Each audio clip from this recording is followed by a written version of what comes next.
विराम चिन्ह हिंदी में प्रयोग किए जाने वाले कुछ प्रमुख विराम चिन्ह हैं। पहला, पूर्ण विराम। जैसे मैं पढ़ती हूँ, पूर्ण विराम। तो यहाँ पर पूर्ण विराम से ही वाक्य स्पष्ट हो जाता है और वहाँ पर वो पूरा हो जाता है। दूसरा, अल्प विराम। अल्प, जैसे सीता, राम और लक्ष्मण वन गए। वहाँ पर सीता के बाद अल्प विराम है। सीता, वहाँ कॉमा, सीता कॉमा राम और लक्ष्मण वन गए। तीसरा, प्रश्न सूचक। प्रश्न सूचक चिन्ह है प्रश्नों के साथ लास्ट में जो क्वेश्चन बना देते हैं कि क्या है। जैसे कान्हा, कहाँ खेल रहे हो, कहाँ खेल रहे हो, तो क्वेश्चन मार्क, इसीलिए ये प्रश्न सूचक। अगला है विस्मयादि बोधक। विस्मयादि बोधक, इसमें हर्ष की, दुख की, शोक की, विस्मय की आदि कई प्रकट इसमें होते हैं। जैसे उफ, उफ कहने के बाद विस्मयादि बोधक वो चिन्ह है। कितनी गर्मी है, उफ उफ कितनी गर्मी है। अगला योजक चिन्ह है। योजक, जैसे माता और पिता, वो और नहीं कह के बीच में योजक का वो चिन्ह बना होता है। माता पिता, भाई बहन, ऐसे जोड़ करके। अगला है उद्धरण चिन्ह है। उद्धरण, इसमें ऐसे एक ही वाक्य के बारे में जो मुख्य बातें हैं उन्हें विशेष कहा जाए। जैसे भगत सिंह ने कहा, कहा के बाद कॉमा है। भगत सिंह ने कहा, इंकलाब जिंदाबाद, उसके बीच में वो उद्धरण चिन्ह बनाया हुआ होता है। स्पष्ट में वो बातें कही जाती हैं। अगला है कोष्ठक।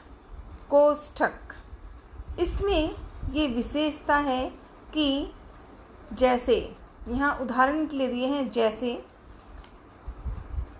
क, तो उसके आगे और पीछे वो कोष्ठक बनाया हुआ है। उसी के अंदर क, ख या कोई और बातें, तो उसे कहते हैं कोष्ठक। अगला है लाघव। लाघव चिन्ह।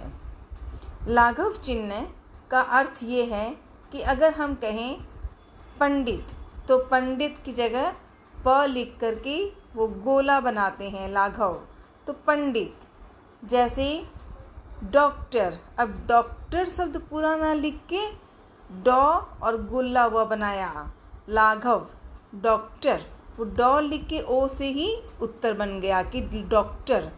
डॉक्टर राजेंद्र प्रसाद, पंडित जवाहरलाल नेहरू, तो खाली प और बिंदु और वो लाघव बना। अगला है निर्देशक चिन्ह। निर्देशक, निर्देश के आधार। तो इसमें अंतर ये है कि जिस तरह से पहले लिखा जाता था तो वो योजक का था कि संक्षेप छोटा सा, लेकिन निर्देशक में थोड़ा लंबा। जैसे राम ने कहा, कहा के बाद थोड़ी दूरी पर लंबाई सी बना के, राम ने कहा डैश, डैश मतलब लंबा सा। फिर मुझे जंगल में जाना दे, मुझे जंगल में जाने दें, तो ये है जाने। और अंतिम है हंस पद। हंस पद का, इसमें विशेष तौर पे वाक्य लिखे जाते हैं, संक्षेप भी होते हैं, लंबे भी। लेकिन कई बार बीच में कुछ छूट जाता है, भूल जाते हैं, रह जाता है, तो वहाँ पर विशेष तौर पे लिखते समय कोई अंश छूट जाने पर यह चिन्ह लगाकर इस अंश को ऊपर लिखना होता है। जैसे लिखा, राम एक बालक है। अब इसमें लिखना था राम एक वीर बालक है। वीर ने लिखा तो वीर को वहाँ पे हंस पद किया जाए और लिख लिया जाए। ठीक वैसे ही सीता बहुत है। अब क्या है? सीता बहुत है, जगह छूट गया।